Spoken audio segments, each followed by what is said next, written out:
Usapang kontrata pa rin.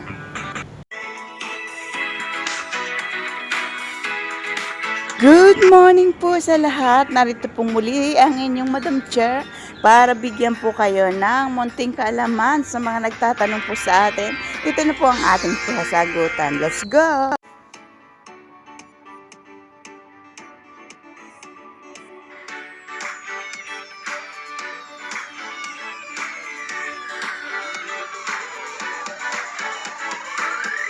Po ang malimit na itanong sa atin ng ating mga kapwa OFW dito sa Hong Kong. Kapag nag-process po ba sila ng papers at sa mga malapit na branches ng immigration nila dadalhin ang kanilang mga papers ay po pwede po ba? Yan ang isa sa tanong sa atin. Marami pong branches ng immigration dito po sa Hong Kong, sa bawat island po ay meron, katulad dyan sa Sim Chachoy at sa iba pang Lamtin at sa iba po. Kung doon nyo po dadalhin, ayan po ang mga address nila. Pero doon sa tanong nyo po is, sa aking mga ka-cherry-pick na nakikinig at nanonood ngayon at sa mga nagtatanong po, ang sagot ko po is, pwede po nung dalhin sa mga branches na malapit po sa inyo at pareho din po kung ano po ang hihingin nila ay yun din po ang kukunin sa inyo. Tapos mag-aantay rin po kayo ng 1 month para sa papers nyo.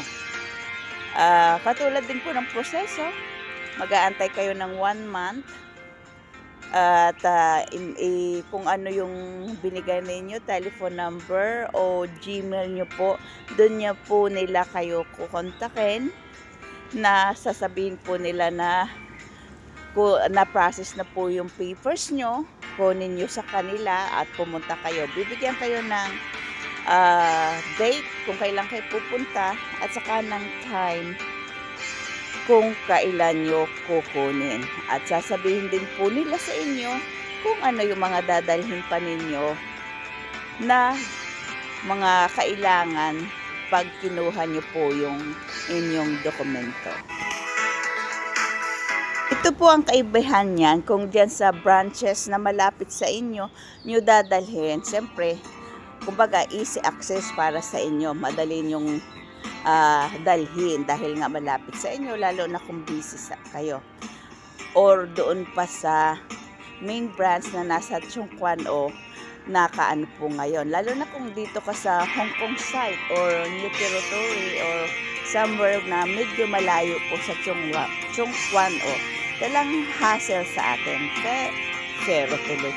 Pero, ang kaibahan po niya is, kapag sa branches po kayo magdadala ng papers nyo, after 1 month po, ipapakuha sa inyo yung papers, then, dadalhin nyo po doon sa main branch, sa Chung Kwan O. Kaya, very hassle po, di po ba? Kasi, magdadalawang time kayo na pupunta ng immigration doon po sa branch na papasahan nyo ng mga papers nyo at saka po doon sa main branch kapag kanila pong naayos na. So, sa akin po ang maisasuggest ko, dahil yun po ang ginawa ko, medyo malayo sa hindi naman malayo, kumbaga kung iisipin po natin malayo kasi nandun na po sa parang dulo, hindi siya bayan, kumbaga dahil ang pinakabayan ng Hong Kong is either Kowloon side or dito sa Central. Hong Kong side at Kowloon side. Medyo malayo kung titingnan natin. Pero kung ang hassle, ang titingnan natin, mas maganda pong idiretso niya na po sa main branch ng immigration. Dahil po, kapag wala pong nasasagasaan ng mga statutory holiday o public holiday, madali pong ma-process ang papers natin. Katulad po nung sa akin, 2 weeks lang po is nagawa na po nila na message na po o nag-Gmail na po sila sa employer ko dahil mostly employer ko po ang naggumagawa ng aming mga dokumento. Kanyang Gmail din po ang ginagamit para mas easy dahil sila din naman ang magbabayad po nun. So, ganun po. Ang kagandahan po is Kapag doon po nyo dinala sa main branch, bago po kayo paalisin, i-interviewin na po kayo. Titingnan nyo na po yung papers nyo. Kapag sa main branch nyo po dadalhin, i-interviewin na po katulad nga ng sabi ko sa last vlog ko. Sa window 20 at 21, doon po kayo pipila at doon din po nyo isasubmit yung papers nyo. Bali, meron na po dong immigration officer na nakatalaga para pag ibinigay nyo po yung papers nyo na hindi katulad nung una na ihuhulog lang natin doon sa drop box. Ngayon po is doon na po sa windows, tapos titingnan na po yun ng, siyempre, good morning tayo, mag good morning back sa atin yung immigration officer. Tapos titingnan na po nila yung papers natin kung kompleto na siya. Kapag kulang, sasabihin sa atin kung kulang, nasaan siya, ganito, ganyan. Siyempre kung kulang siya, kukunin pa rin niya yan. Pero pagdating niyo po sa pagbalik niyo, kailangan dalan niyo na po yung kulang na yon. Sa akin kasi, ang naging kulang ko, yung huling ibinigay nila na visa na pinadaan nila sa Gmail.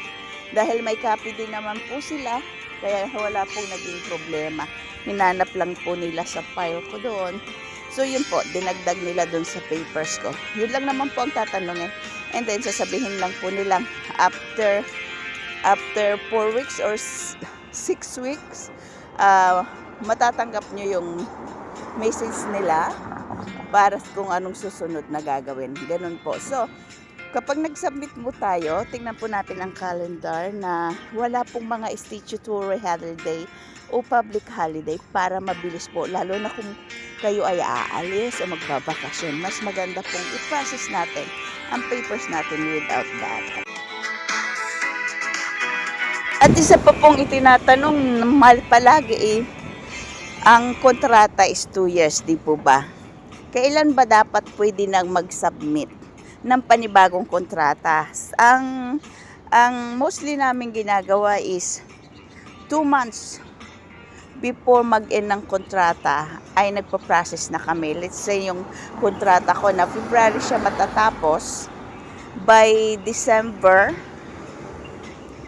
ipinapasok na po namin yung papers kasi pwede na po siyang i-process natin yung panibagong kontrata in the same employer. So, para mas okay siya, lalo na kung ang mga susunod na time natin sa paglalaps ng ating mga kontrata is very hectic at magiging busy tayo, much better na mas maaga po natin dalhin sa immigration to process a new contract. Lalo na po yung may balak umuwi o yung isasama ng mga employers sa ibang bansa.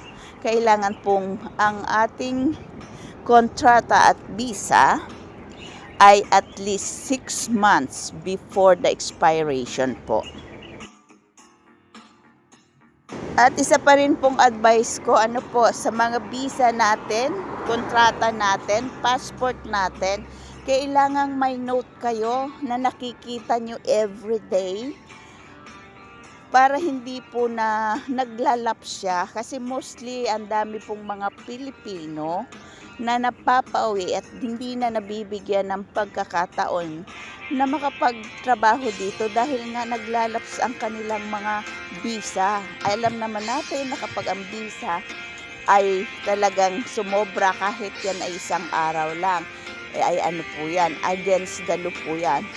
Pero may napapagbigyan naman, 1, 2 pagkakataon. Pero kapag ang officer na natapat sa atin is talagang sticks sa rules, hindi po tayo napapagbigyan. Kaya lagi po tayong mayroong reminders na nakalagay dyan. Dapat mayroon kayong parang blackboard or yung basta yung nilalagay natin ng mga notes o mga natin na dadalhin natin, yung kailangan natin gawin. Kailangan mayroon kayo nun. I-note nyo po doon. Halimbawa yung visa nyo, ganitong date, ganitong year, ganitong month siya matatapos.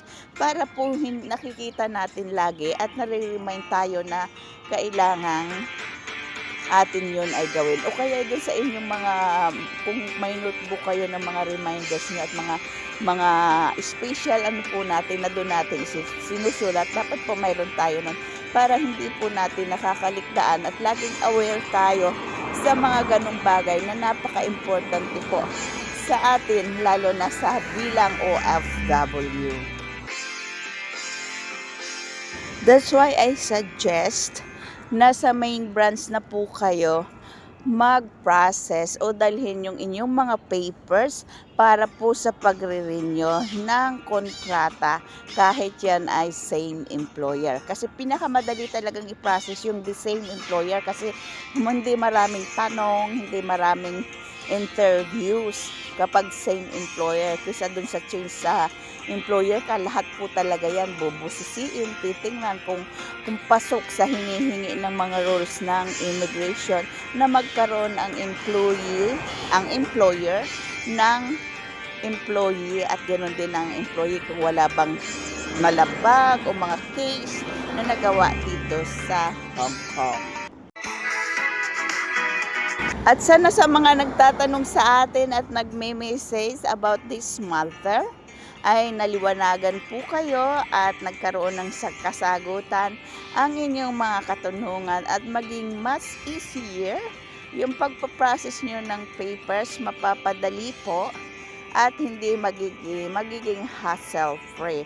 Kaya mag-enjoy tayo habang may pagkakataon at binibigyan ng pagkakataon na tayo ay makapagtrabaho dito sa Hong Kong. At yan na nga po, nagkaroon na tayo ng panibagong visa, kaya enjoy na natin at ingat po tayo.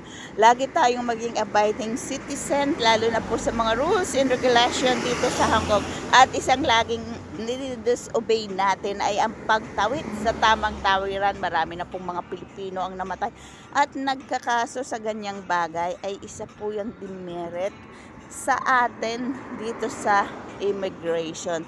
Kaya sana maging maingat tayo, hindi lang makalabag tayo kundi yung ating sarili po, dahil pumunta tayo dito para makatulong sa ating mga mahal sa buhay.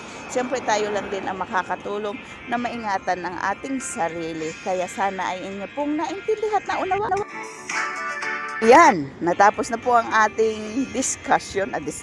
Yung mga paalala po at reminder sa inyo ni Madam Chair. Sana inyong naibigan at yung inyong nagustuhan ang vlog na ito ay like, comment at hit the notification bell sa mga hindi pa po nakakapag-subscribe. Subscribe na po at ipindutin nyo po dyan sa baba ang notification bell para lagi pong updated kayo sa Madam Chair channel at lagi po kayong nakakatanggap ng mga bagong balita tungkol sa mga OFW dito sa Hong Kong rules and regulation at mga dapat gawin. Goodbye and see you next time. Bye-bye!